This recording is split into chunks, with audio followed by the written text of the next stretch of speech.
Hola, ¿qué tal YouTubidentes? Bienvenidos una vez más a este curso de informática básica. Vamos ahora a adentrarnos en los componentes de una computadora. Hace algunos años, las personas pensaban que usar una computadora era una tarea sumamente complicada. Y aunque hoy en día, de algún modo lo es, la mayoría de personas de alguna u otra manera saben interactuar con ellas, aunque sea de forma básica.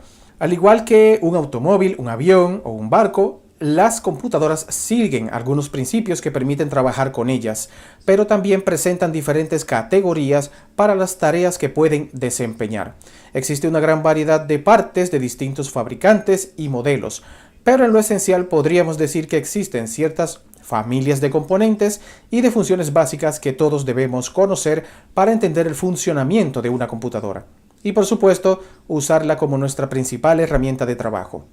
Un sistema de cómputos está compuesto por 4 elementos principales: el hardware, el software, los datos y los usuarios. El hardware es todo lo tangible dentro de una unidad de procesamiento o gabinete. Es todo lo que está dentro de la computadora, todos los elementos que trabajan para que podamos realizar nuestras tareas. El software es todo lo intangible, son las instrucciones almacenadas que nos permiten interactuar con ella. El software le indica a la computadora qué es lo que debe hacer.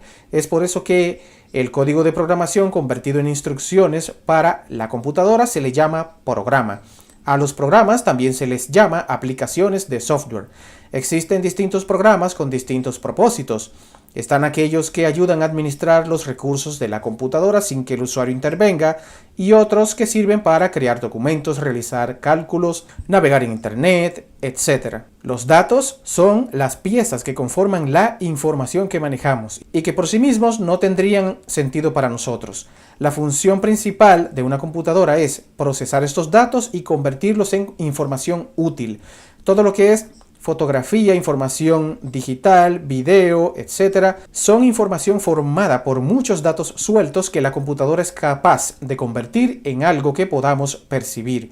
Nosotros somos quienes operamos las computadoras y cuando las usamos nos convertimos en usuario. Si bien existen computadoras que trabajan casi de manera autónoma, aún es necesario que al menos un usuario se involucre en su funcionamiento, ya que éstas pueden hacer el trabajo sin que estemos sentados enfrente de ella. Siempre será el usuario el que diseña, construye, programa, repara o trabaja en la computadora. Entonces, para poder procesar la información, una computadora requiere de algunos pasos básicos, aunque algunos son opcionales. A esto se le llama el ciclo de procesamiento de información, que involucra varios componentes de la computadora. Primero tenemos la entrada. La computadora acepta datos de una fuente, sea un usuario o un programa. Luego está el procesamiento. Los componentes que intervienen en el procesamiento realizan las acciones con los datos basándose en las instrucciones del usuario o programa. En la salida, dependiendo de lo que se requiera, la computadora puede desplegar el resultado del procesamiento de la información, sea en una pantalla, en una impresora, en otra computadora, reproducir en un altavoz conectado o enviar el dato por una red con internet. Además, también puede enviarla a un dispositivo móvil. En el almacenamiento, los resultados del procesamiento son almacenados de manera permanente en algún dispositivo de almacenamiento. Estos pueden ser un disco duro, una memoria flash o algún servicio de almacenamiento en la nube.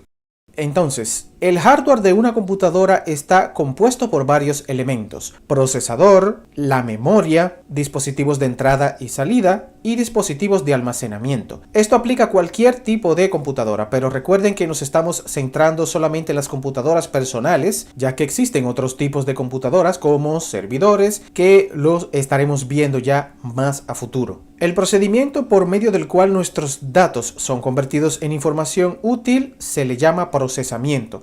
Este proceso necesita de dos elementos: el procesador y la memoria. El cerebro de una computadora es el procesador. Este elemento de la computadora internamente maneja las instrucciones que pueden ser tanto del usuario como de un programa. Los procesadores que normalmente usamos en una computadora personal consisten en circuitos integrados especializados llamados microprocesadores. Para procesar los datos, las computadoras transportan electricidad a través de estos circuitos. El procesador siempre tiene un tipo de conector o socket existen distintos tipos dependiendo el modelo, dependiendo también la marca y la potencia. Existe una tarjeta en donde se conectan todos estos elementos. A esta le llamamos tarjeta madre. Para que un procesador sea compatible, debemos tener un socket en la tarjeta madre específico para el modelo. La tarjeta madre es una tarjeta de circuitos que permite que todos los dispositivos se acoplen a ella. Tarjetas de video, de sonido, controladores de disco duro, unidades ópticas, etc. Los procesadores han ido evolucionando con el tiempo, pero en todo caso, siempre que escuches el término unidad central de procesamiento o CPU, se refiere al procesador de la computadora. La memoria de una computadora es un conjunto de chips que almacenan instrucciones de manera temporal o permanente. Es un componente de procesamiento necesario para cualquier computadora. Existen distintos tipos de memoria, entre las más importantes, la memoria de acceso aleatorio o Random Access Memory, mejor conocida como RAM, y la memoria de solo lectura o Read Only Memory, mejor conocida como ROM. La memoria RAM es como si fuera un contenedor de instrucciones para los programas. Cuando un programa o aplicación se ejecuta, primero se carga en la memoria RAM. Esto con el objetivo de acceder más rápido a los datos de dicho programa mientras se ejecuta ese programa. Es por esto que mientras más memoria tengamos en nuestra computadora, más programas podremos ejecutar al mismo tiempo. Entonces, hablando de unidad de almacenamiento y de procesamiento de datos, existen unidades de medida para los datos que maneja una computadora. La unidad más pequeña de información que puede manejar una computadora es el bit. Su nombre viene del acrónimo de Binary Digit o dígito binario en español. Para una computadora que funciona con electricidad, es más simple utilizar un sistema de 2 dígitos en el cual los valores posibles son 0 y 1, en donde 0 es ausencia de electricidad y 1 presencia de electricidad. Este sistema de 2 dígitos se llama sistema binario. También existen medidas para conjuntar los bits. Por ejemplo, si tenemos un conjunto de 8 bits, dicho conjunto recibe el nombre de byte, que es otra de las medidas básicas de computación y representa la cantidad de espacio de almacenamiento que ocupa un carácter, por ejemplo, una letra A, un número 1 o un símbolo de arroba. Existen algunos prefijos que debemos usar cuando los datos ocupan muchos bytes, por ejemplo, kilo, mega o tera o giga. Aquí podemos ver una descripción de estas unidades de medida y sus valores. En esta tabla tenemos la unidad, la abreviatura, la pronunciación, el valor aproximado en bytes y el valor exacto en bytes. Las computadoras personales en la actualidad suelen tener entre 8 GB y 64 GB en memoria RAM, aunque los procesadores actuales son capaces de administrar mayor cantidad de RAM. A diferencia de la memoria RAM, la memoria ROM contiene datos que permanecen sin alterarse incluso si la computadora está apagada y suele contener información que la computadora requiere para operar. Cuando encendemos nuestra computadora, esta revisa la memoria RAM y conecta las instrucciones que requiere para iniciar, así como la información de los dispositivos hardware con los que cuenta la computadora. Vamos a adentrarnos ahora en los tipos de almacenamiento que utiliza una computadora. Para poder sacar provecho a todo el potencial de una computadora es necesario poder almacenar los datos de manera permanente, ya sea los archivos de programa o los datos relacionados con dicho programa. Las diferencias entre almacenamiento y memoria consisten en que la mayoría de las veces habrá más espacio de almacenamiento que memoria en una computadora. La información en el almacenamiento perdura mientras que en la memoria se va eliminando automáticamente conforme se deja de usar o deja de haber energía eléctrica. Esto en apagones eléctricos significa pérdida de información. El almacenamiento suele ser más lento que la memoria, aunque con las nuevas tecnologías de hoy en día existen unos elementos que se llaman discos de estado sólido que permite almacenar información casi tan rápido como una memoria. Más adelante veremos qué es esto de discos de estado sólido. Existen actualmente distintos tipos de almacenamiento: dispositivos magnéticos, dispositivos ópticos, dispositivos magneto-ópticos y dispositivos de estado sólido. En los dispositivos magnéticos se usan las propiedades magnéticas de los materiales para almacenar datos. Las unidades de cinta magnética se usaban para realizar respaldos o copia de seguridad en empresas, escuelas y centros de investigación científica. Tenían la capacidad de almacenamiento de varios cientos de gigabytes. El disquete se utilizaba para guardar datos de poco tamaño. Había unidades internas que ya venían en el gabinete de una computadora y externas, conectadas a través de un cable. Los discos duros son unidades de almacenamiento de datos que utilizan un tipo de grabación magnética para guardar datos. Con el paso del tiempo han ido aumentando su capacidad y disminuyendo sus precios. Utiliza uno o más platos o discos duros. En cada uno se utiliza un cabezal de lectura, los cuales están montados sobre un único eje que gira a gran velocidad. Actualmente existen dos formatos, el disco duro de 3,5 pulgadas para servidores y computadoras personales y el de 2,5 pulgadas para equipos portátiles, aunque se puede usar de forma indistinta.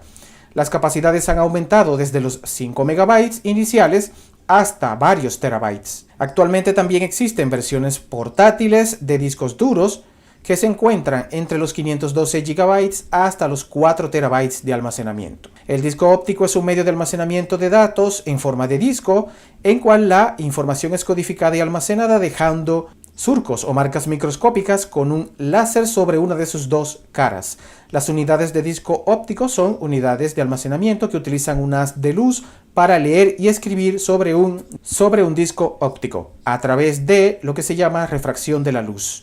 Los formatos existentes de disco óptico son el Compact Disc o CD, con capacidad de almacenamiento de hasta 900 MB, el disco versátil digital o DVD, con capacidad de almacenamiento de hasta 17 GB, y el disco Blu-ray o Blu-ray Disc con capacidad de almacenamiento de hasta 100 GB en su versión más extendida. Actualmente se trabaja en sus sucesores para soportar mayor capacidad de almacenamiento. Uno de ellos es el disco versátil holográfico con capacidad de almacenamiento de hasta 6 TB y el disco de archivo o Archival Disc con capacidad de almacenamiento de hasta 1 TB.